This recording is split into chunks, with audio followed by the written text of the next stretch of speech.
Hello and welcome to the ReConnect podcast, a weekly show sponsored by the Anasazi Foundation and powered by Sturry Studios. I'm Ganel-Lyn, your host. I'm so grateful you've joined us, where we have conversations to help you strengthen your most important relationships and reconnect with those that matter most.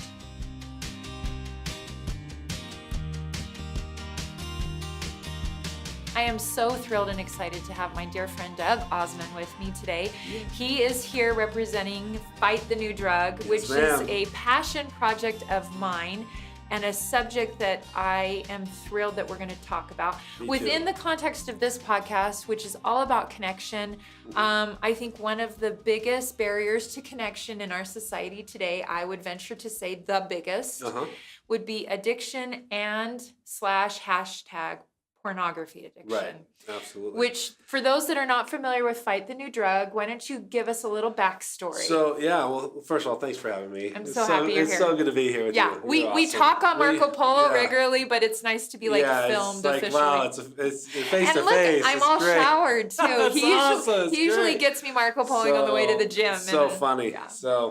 But no, it's great to be here. So Thanks for being here. And this is something that I'm very passionate about as well. I love this fight, and Fight the New Drug was started. Actually, it's our 10-year anniversary next month. Happy anniversary! So we've been around for 10 years. So March will be 10 years. March will be 10 years for us, and we are so grateful for all. We call them fighters that have supported us and helped us. And who were the original founders of Fight the New Drug? Clay Olson and some of his roommates in college. It was kind of an interesting story.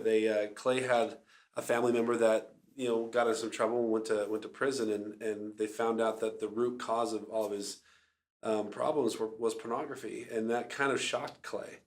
He's like, wait a minute, that doesn't. It wasn't. There was a disconnect. There was a disconnect there, right? And so he started to do some research and things. He goes, we got to do something about this. And so he got very passionate about it, and him and his roommates decided, well, let's start a website. We can start spreading the awareness. 10 years ago, that's what we had. That's what right? you did. They had a website, and so they started Fight the New Drug, and it has become this movement. So beyond that family member that went to prison, were any of the original founding members struggling at the time? I don't think so. Okay. I think they just wanted to do good, and they wanted to make this world a better place, right? And with the argument and with pornography, we're a non-religious, non-political movement, and I love that. We're all science-based and we're all factual. And for our listeners that are like, what do you mean by porn? We were just having this conversation before we came on air that we don't get into the definement of porn, right? It's not our place to define what porn is, right? So for those of you that are listening that are dealing with it in your life, whether it's you individually or within your family, which I will say that for my family, it has been a part of our journey and our learning experience. Right. You know it when you see it. Exactly. We don't need to get in the weeds about it. That is the best way to define it, you know it when you can see it. You just do. Like you know it. You just know what it is. So what we come at it as is, here are the different effects of what happens to you when you view pornography. And so how it affects the brain, how it affects you socially and emotionally and mentally, how it affects how you interact with people, relationships and things like that. How it is literally changing the world and not for the better. In a good way, not for the better. And really to not keep saying the name of this podcast, but it changes connection. Absolutely. It changes connection in your brain, with your spirit, connection. And in your relationships. It ruins connection, and study after study after study has proven that. Yes. And so it's for us, we sit in a pretty powerful position where we can come in and say, look, guys, here are the facts. There's no shaming. We don't want anyone to feel guilty. We don't want them to feel like they're a bad person because they view pornography. And you know what? I think that's a really important point to make. For those that I love that have struggled, one of the biggest hurdles in saying this is where I deal with this issue of porn is that there was this, maybe it's not this way anymore, but I would say 15, 20 years ago, this perception that there was a certain kind of person that would deal with an addiction. Right. And I'm here to guarantee you, every single family out there has someone that's dealing with it. The greatest, smartest, most articulate. It's not some someone that I don't know. I remember having this specific conversation that like somehow if anyone in the world really knew that this is who I was and this is what I struggle with, they would be shocked. And the reality is, the shocker is everybody is touched by it. Yes, yes. And this pornography will affect everybody in some way. No doubt. I can say that with full confidence, right? Yeah. And the same thing I say about the work I do with depression, suicide, and anxiety. And I'm convinced that it's all intertwined. It's a very complicated. That connects it to each other, right? Yeah, so, because what happens just in an addiction cycle, if addiction in that word triggers, I had a conversation with a family member the other day, and we were talking about drug use and recreational versus addictive levels. And a friend of mine that's a therapist has given me a great talking point, because you can get into an argument with people all the time about, is it porn, is it not porn, is it addictive, is it not? And this friend of mine that's a therapist said, is it chronic and compulsive usage? Right. Which means it could be food, it could be sex, it could be pornography, it could be shopping, it could be gambling, it could be porn. Right? So is there something happening in your life that's chronically and compulsively happening? Because that will create disconnection. Absolutely. So what do you say to people that are saying, hey, it's not an addiction? Well, what we've learned is it's pretty interesting. There's 3 groups of people that we've kind of figured out. Like there's a group over here that says, we could literally say that, pornography is ruining the rainforest. And yeah, it is, they're all against it and they know it's bad, right? We love them. They're great. But they're big time fighters. They're big time fighters and we don't need to educate them. It's the ozone layer. It's the rainforest. Or it gives you cancer. Whatever, right? Like we love that they know that it's not helpful and it's not beneficial to their lives, right? Okay. So there's that group. Then there's the group on the other side of the spectrum where no matter what they read, no matter what we say or show them, they'll fight it and they'll be like, whatever, it doesn't have an effect. Doesn't matter, and they'll fight against it, and that's their choice, and bless them for it, and they can go. What is the argument usually from that group? They don't have an argument. Okay. They just want to fight. They just want to preserve the status quo? Exactly. Okay. But the majority of people, this is the coolest part. The majority of people really don't know. They don't realize, they think, well, it's just, pictures of naked people, or it's this or that. They don't understand the harmful effects that it's causing in their brains and in their connections with other people. So, and they're willing to listen, which is awesome. And so as they start looking at these studies and we share with them the information that we have, there's been a huge shift over to, pornography is harmful and we probably shouldn't consume it.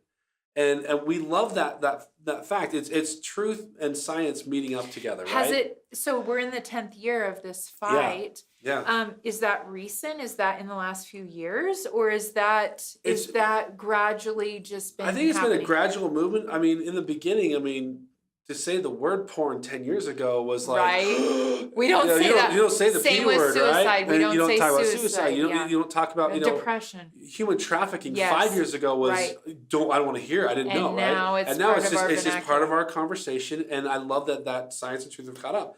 It's the same thing with the tobacco industry, right? Back in the day, doctors actually prescribed cigarettes to clean your lungs. Yes. Are you kidding me? It doesn't make any sense. But that's because truth and science hadn't met up with each other yet, And some of the right? hardcore drugs were also cocaine. Was for toothaches, right? And children. And the old Coca-Cola bottles had a little bit on the outside you could tap and it would come right out. So it would make your Diet Coke experience. It was an addicting beverage, right? Yes, yes. But the cool thing now with the tobacco industry is now I could walk out on the street and pretty much anyone I came in contact with, I could say, hey, is smoking harmful for you or is it helpful for you? And there'd be no debate. There'd be no debate. Well, of course we know smoking's bad for you. I'm not going to tell you to stop smoking, because that's your right. But you at least now know, and you're doing it, with the knowledge that if I smoke this, I could get cancer. And probably then the secondary conversation is that someone that deals with smoking will not likely argue with you that it's addictive either anymore because they see the chronic compulsive usage of the nicotine dependence. It's just common knowledge now. Yes. But it wasn't 50 years ago, 60, 70 years ago, right? With regards to pornography, that we're finally having a conversation. Yes. Okay. Yeah, we're in that transition now, and it's so exciting and it's so cool to be part of, because our goal is to be able to walk out on the street and basically anyone that we come in contact with and say, hey, is pornography good or bad? And is it helpful or is it hurtful? Well, of course it's hurtful. Cool. Okay, we want to educate people to know that when they're viewing pornography, it's not an innocent act. It's as far as it is hurting people. And before we move past this, I think this is a really important point to bring up, because I think a few years ago, there were debates about video games or violent movies in Hollywood or whatever.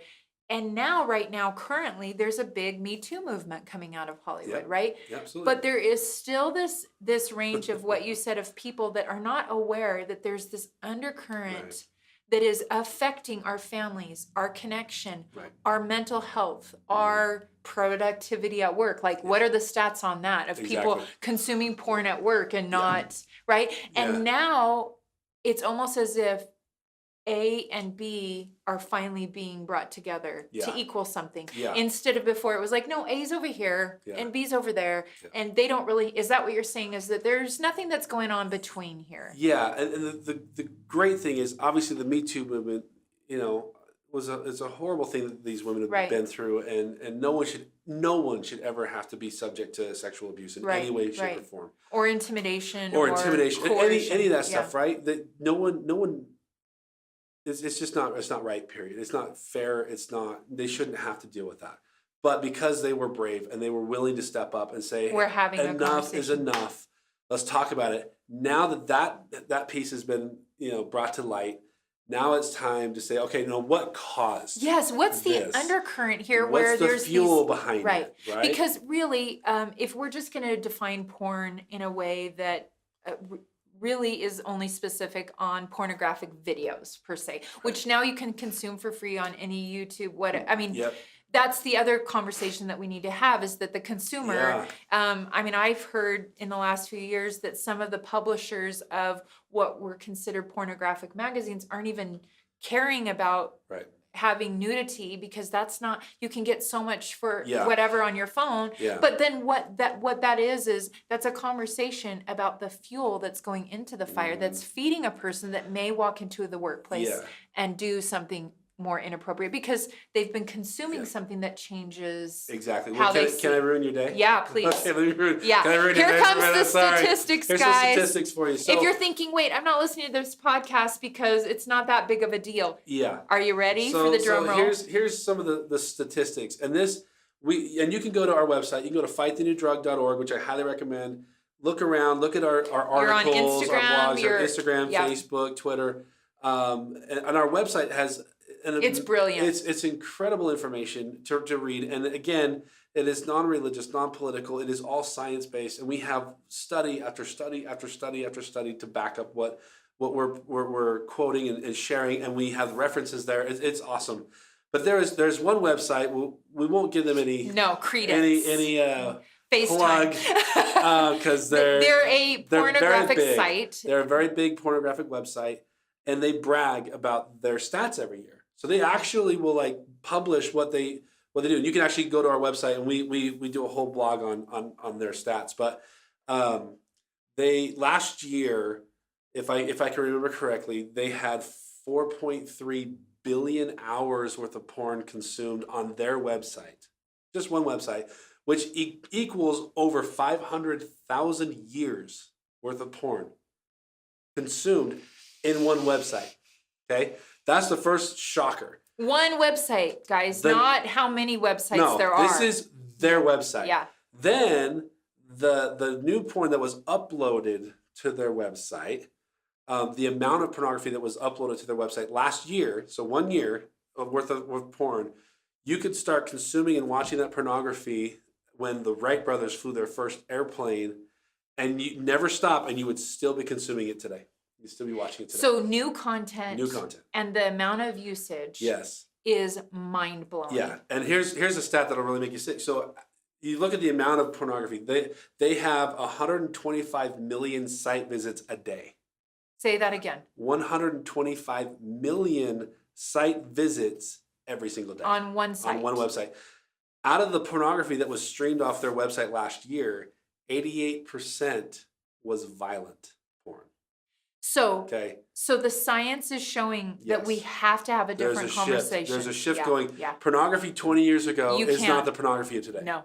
Okay, and so some of their top searches, you know, I guess number one search, and I don't know how graphic we can get here, but the number one search last year was lesbian, again, for like 6 years in a row.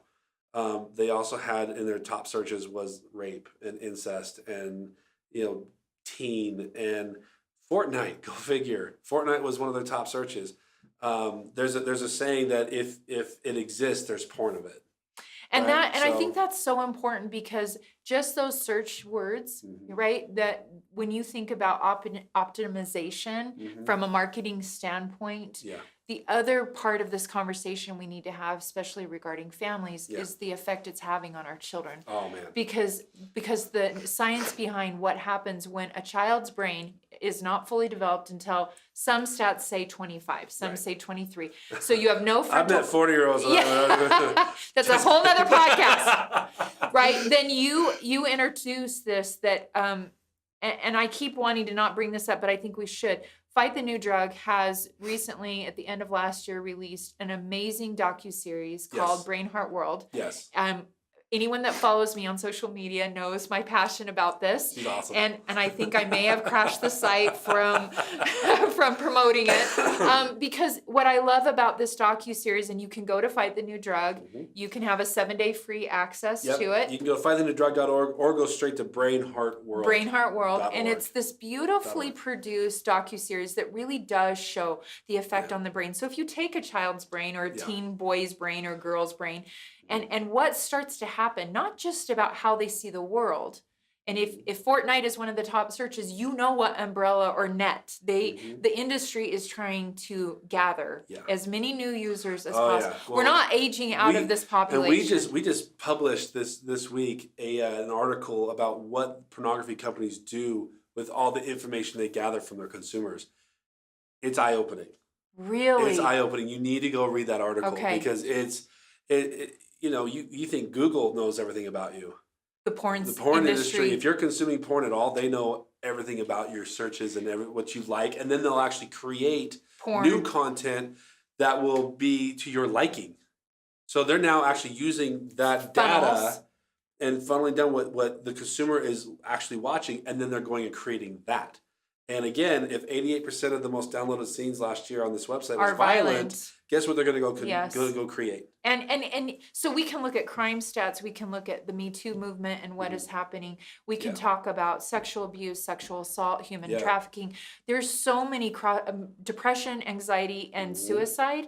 The numbers in the work that I do, the cycle of addiction and what it does to erode your sense of confidence and self is mind-blowing. So we're talking, if you're not clear now, we are talking life or death here. We are not talking about recreational use of something that no one in the government should be saying, or no church organization.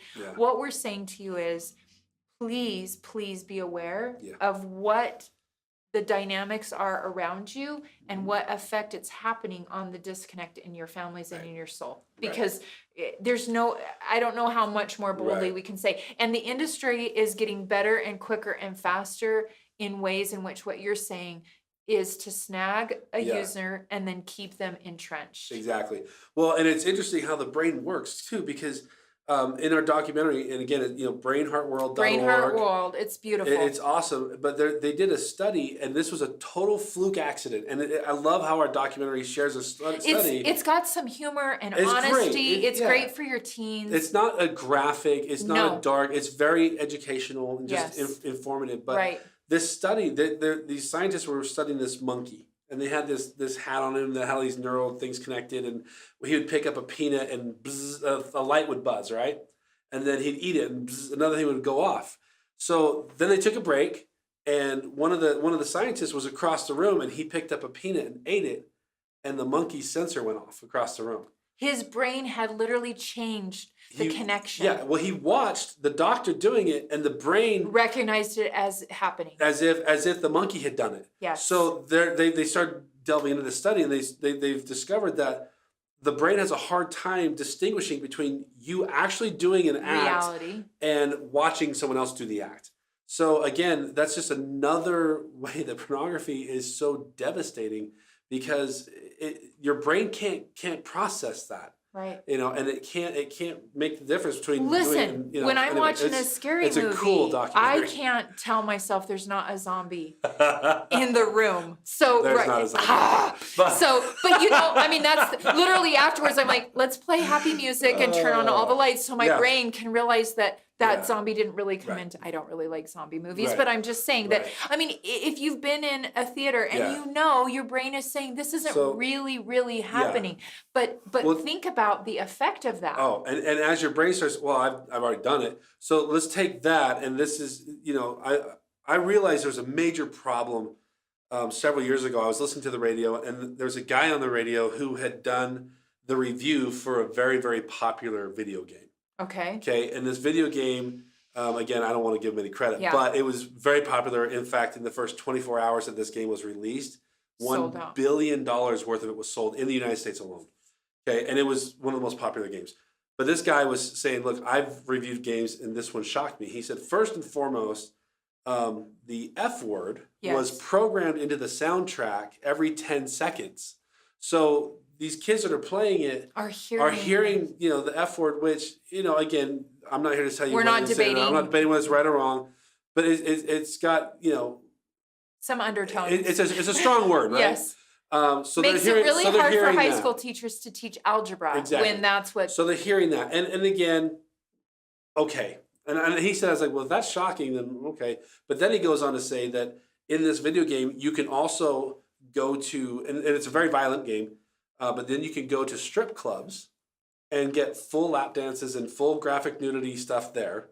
So that I was like, well, whoa, what? So now we're cussing. Now we're cussing. We have violence, and now we have the sexual stuff. But then you can actually go and purchase a prostitute, you can rape her, and then you can murder her for bonus points. And it's all part of the video game. And how many people bought it within the first 24 hours? $1 billion worth of it sold in the United States. And at the time I was working with high schools and junior highs and even elementary schools, teaching them about, reading and literacy and not bullying. And when that thing came in, I was like, I got to change my whole thing. Because I started asking the kids, how many of you have this game at home? And I'm not kidding you, 80% of every group that I ever asked had the game. Well, and I think that's important as we talk about families and we talk about our own mental health and we talk about the future of our society. I'm a big fan of like visuals, and as you're trying to pour in all the good of whatever you're trying to teach your kids, and maybe they're in sports, or you're trying to have family dinner more, or you're trying to help with depression and anxiety. And then it's almost like this huge hole in the bottom of the bucket that as you pour it in, if you're not plugging the porn, then it is literally draining out. Absolutely. And you are going into another thing I loved about the docu-series that I thought was super helpful is that it gives personal stories. Yeah. So it's in this context with which you do see the disconnect, but you also see in a really hopeful way reconnection. Absolutely. And that's the beautiful thing about our brain. Yeah. Okay? Our brains can heal. Amazing, and they can totally heal. Yes. So and our relationships can heal. Absolutely. And I don't want this to be just a downer of an No. interview. We have to wake up. Right. If the big demographic out there is still on the fence and not really sure, it's important to kind of just shine the biggest light on this is an issue. And maybe for you it's not the stats or the video game, but maybe for you it's changing the wiring of the brain that's going to wake you up and go, wait, we need to have a conversation. Are our kids consuming it? Am I consuming it? Is my spouse or whatever is happening? Exactly. So. And that's the thing that I want to emphasize too, is that as people realize that there's a problem here, and whether they say, well, I'm addicted to it, or I've got a compulsive disorder with it, or I've got whatever it might be, a chronic use, or right. Once they realize what it is, then the healing can begin. And the number one thing is to be open. It's not cliche. It's the first step. Right? Be open with it. Be willing to go to someone that you trust and say, I've got a problem with this, or I saw this. Like I just met someone had outside, a conversation. Right? Where this young boy woman was her son was 10 and was exposed, and and he came to the parents and said, I saw this and was just crying and was like, And I love that they didn't freak out on him, Yeah. and because it's not a matter of if you see it, it's when you When see you it. will. Yeah. So what Yeah. do you do when you see it? And with right? parents that are listening to say, not my child, not my family, I'm going to invite you to Yeah. have a conversation because, especially, I would say, I mean, I'm going to blow some minds here. I would say 8 years old and up, because the stats a few years ago were on 8-year-olds. Yeah. But I would just say, as you even get closer to the 10, 11, 12-year-olds, I guarantee you. Guarantee it. I guarantee you that your children have been exposed. And then I would also say, I'm going to validate, this is not always the easiest conversation to have. So what I love about Fight the New Drug is you have blog posts every day. Yep. You have content. We have Brain Heart World that is a great, if your family is in a place where you know, because you've had enough conversations, I'll share that in our family, we very much raised our children to detour away from this. We had very open conversations, but even that was not enough. Yeah. And so the days that we've had to have the harder conversations that are emotional, guess what? It's not a one and done. Yeah, You know, it's not. My son who They're not going to turn off porn on the internet. Yeah. And it's In also fact, 30. Just so you know, another disturbing statistic: 30% of all data transferred across the internet is porn related. Just saying. Yeah. So it's not going away. So, and think about what could be done with your time, Right. what could be done with your relationships, Exactly. what could be done. Yeah. I mean, I've just been blown away when I've looked at the statistics and the effect. We can't be ignorant to the effect it's not just having on us individually or in our families, but on our society as a whole. And I'll say this too, right? And Fight the New Drug, we're not here to tell you can't look at porn. We're not here to shame you for looking at it. We just want to share the facts.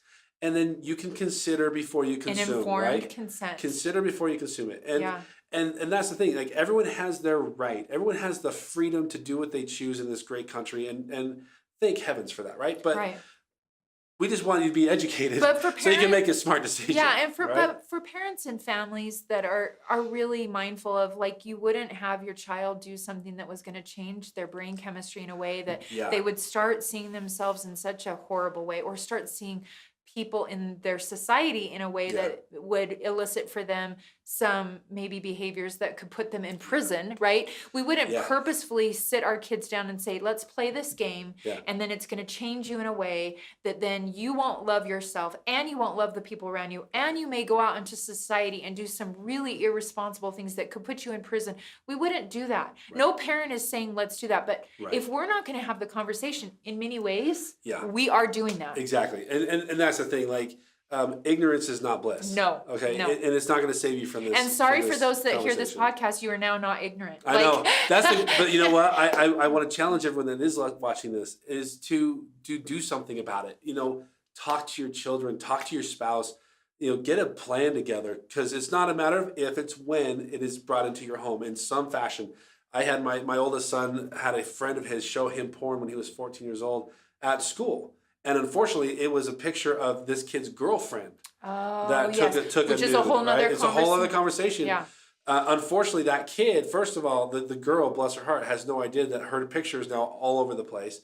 Second of all, that kid is now distributing child pornography. Right, and is that liable. puts not only him, but his parents at risk of being arrested and legally responsible for consumption and distribution of child pornography. Yeah. So that was a whole other argument that I had with this guy. I found the kid's dad, and we had a nice chat about it. But but the cool thing was, again, I was grateful that my son had the conversation had the courage to come talk to me.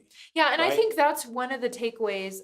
One, healing is possible. We could spend another whole podcast, and maybe we'll have you come back on and talk about the healing that is possible from this, because I believe that whatever is facing our society, in my belief system, and anyone that listens to this podcast knows I define it as God, that He doesn't give us something that we can't combat and come back from.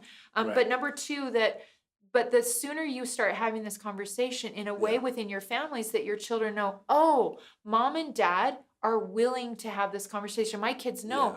We talked about it so much from the age of 8 that when we have had to have the harder ones, there was already some context. But you can start today. You can start today. Absolutely. And I think Brain Heart World is a great way to do it. I mean, if you don't have the words, have Fight the New Drug have the words for you. Exactly. And again, and I know we're about to wrap up, but I wish I would have had Fight the New Drug when I was a kid.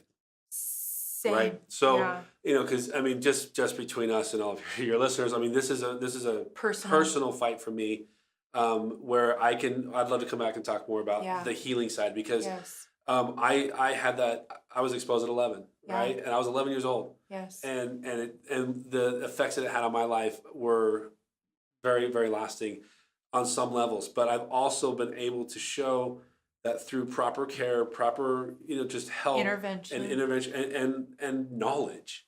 Knowledge is power. It is so powerful. You can fully heal from this, and you can become an advocate, and you can make a difference. And there's so many people right now that are sitting there thinking they're the only ones.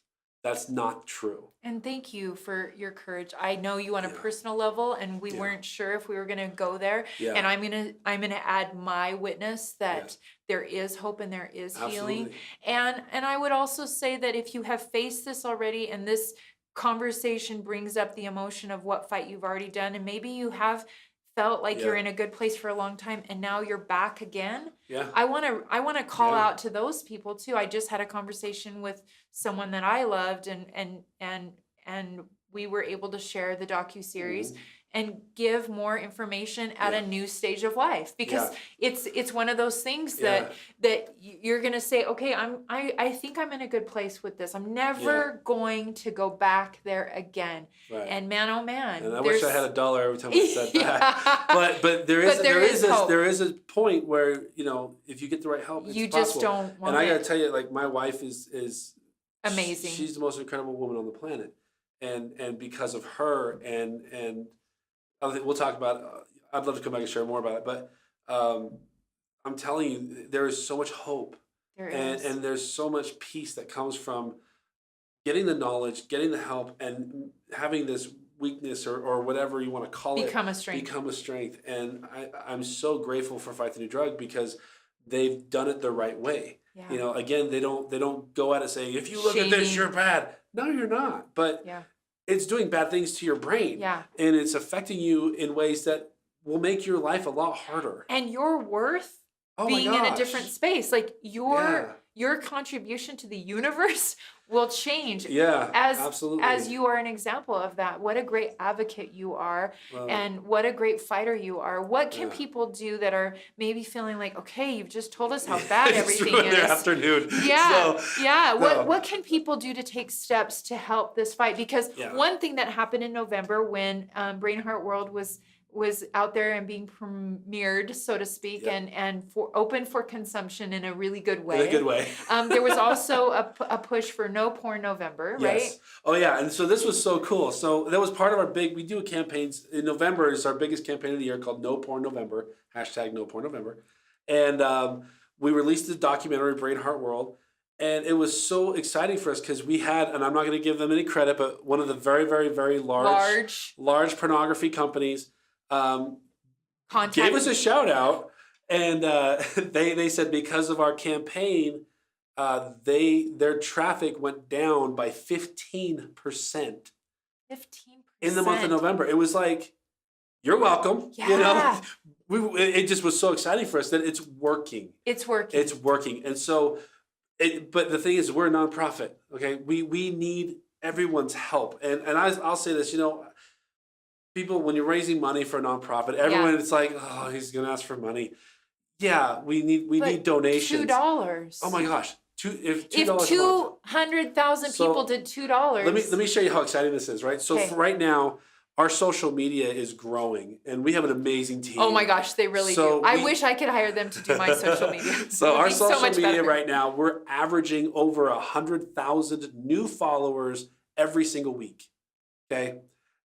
The movement's happening, and it's starting, and it's the perfect time to bring everything together. Yeah, you want to join and belong to something. Oh my gosh, join the community. Fight the new drug. Join the fight, and what we want to do is have our followers become fighters. Yeah. And honestly, like we're getting close to 4 million followers on Facebook, and I've said, well, if every follower on Facebook would give $1 a year, $1 a year, Fight the New Drug would be able to do so many amazing things to get the word out, to educate people on a grand scale. I mean, we're already in multiple countries. We're growing. We're 10 years old. And again, we couldn't do it without people supporting us. An international effort is also another conversation. Absolutely. Because there's cultural differences. Absolutely. There's different dialogue around some of these things. And so we can be leaders in that. So where can people go to donate and help? Go to fightthenewdrug.org and just push the donate button. $1. $1 is so appreciated. We are so grateful for everyone that's willing to step up and say, you know what? I want to be part of something good. I want to change the world. I want to be part of this movement where 10 more years from now, 15 more years from now, everyone will understand and just accept the fact that, oh yeah, porn's bad for you. Yeah. We get it. We're going to have a different conversation. We're going to have a different conversation, and we've got to make that shift, because if we don't, we're headed down some trends that, quite frankly, are a little scary. They're really scary for me, right? You think what we've heard through the Me Too movement or human trafficking, which are two really more current platforms and conversations we're having, there's so much more that could be coming if we're not going to stop this tidal wave, right? Oh my gosh, yeah. I'm just grateful I wasn't 11 years old now. Yeah. You know, back when I was like, let's give our kids a fighting chance. Let's give, but I've got my kids, and I protect them, and the way you protect them is with knowledge and information. Yeah. Because they are going to be exposed. Absolutely. They are going to find it. And then you love them. There's not a shame. Love people. Yeah. Right? We talk about shame on this program a lot, that shame and guilt is a two different thing. Guilt is that feeling of you touch the stove, your hand is burned, you don't want to do that again because it feels uncomfortable. Right. But if you ignore that burn sensation long enough, then you keep your hand on the stove and you burn. And the same with porn or with anything else that you want to teach your children. What you chose may have felt uncomfortable, but who you are is not bad. Exactly. And shame is a totally different story. And people in general, I mean, these statistics are really, eye-opening and things, but I will say, I firmly believe that people in general are really, really good. They are. And I'll say as well, there is hope and there is healing. Yeah. Organizations can reach out to you. Schools can reach out to you, and you can come and do presentations. We do presentations in schools all over the country and all over the world. And they just contact the office. They contact through fightthenewdrug.org, and they can contact us. And we're so excited that people are willing and they're ready to have this conversation. Yeah. I have a couple of your T-shirts, and my daughter proudly wears them to high school, and I always want to kind of know how she's very clear that where she stands on that, and it's so empowering. I remember thinking one day in a dark place in our family that there's no hope, that this is so big. Yeah.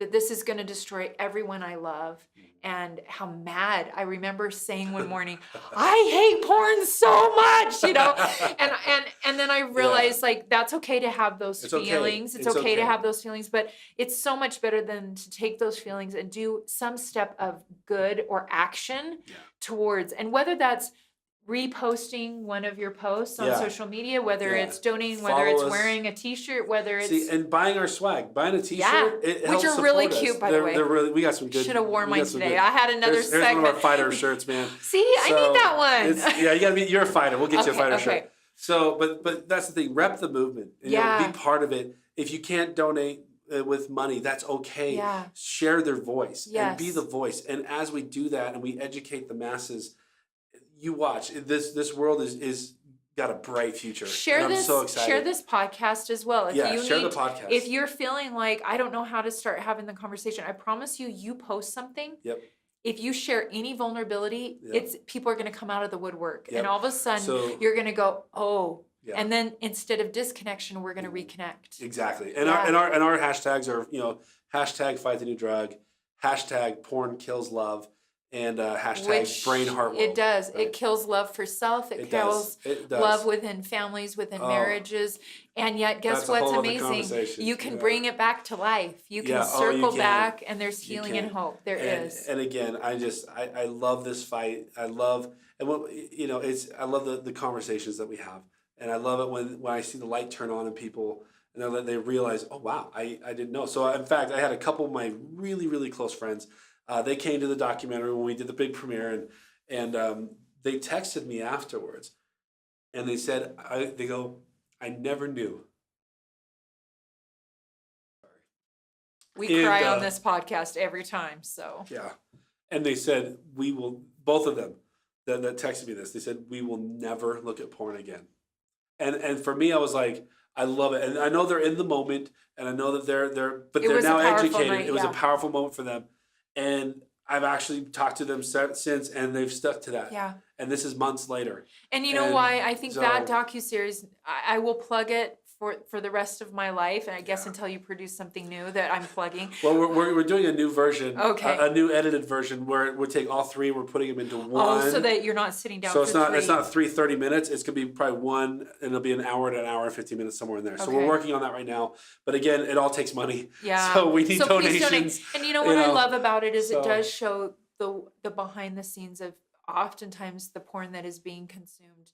The people are not willing participants. They and that's in the documentary. That's a whole it's a powerful image to consider that whoever is on that screen, and then you also interview people that willingly chose to be a part of the industry and have pulled themselves out of that and the cost. And so much in our life right now is so much about scrolling and liking and consuming. Oh my goodness, that we rarely sit down and do this, where we really have a conversation. Right. Exactly. We really understand the emotion.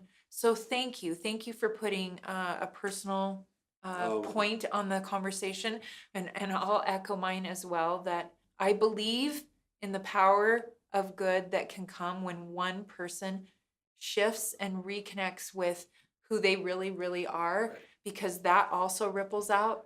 And we just need to keep having for the ones, I call them, for the ones. It is today. About the one. If there's one listening tonight, and you decide from here on forward you're not going to be a consumer, and you're going to help in some way someone else not be a consumer, that can be a movement that changes everything. Absolutely. So thank you. It's been an honor. Thank you for having me. I love this organization. I personally feel invested in it. I hope that something that we've shared today gives you an invitation to take a step forward. Maybe it's not personal for you. Maybe for you, it's been kind of that thing, that conversation you've seen a few news programs, and you're not sure what the big hype is about. If you're that and you've heard something today that's kind of woken you up to fight this new drug, I'm so grateful for that. But for those that are listening, which is probably the majority, that have had someone they love or themselves be destroyed by this, I hope you feel the hope of this conversation.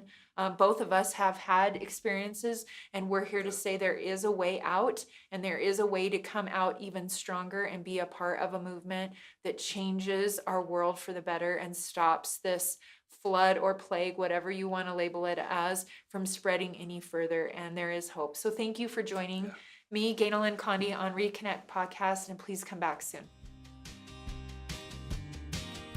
Thank you for listening to the ReConnect podcast, sponsored by Anasazi Foundation. Anasazi Foundation is a wilderness therapy program for at-risk youth, and our mission is to help strengthen families. To learn more about us, please visit anasazi.org. And if you like this show, please be sure to hit the subscribe button and leave us a review. Thank you again.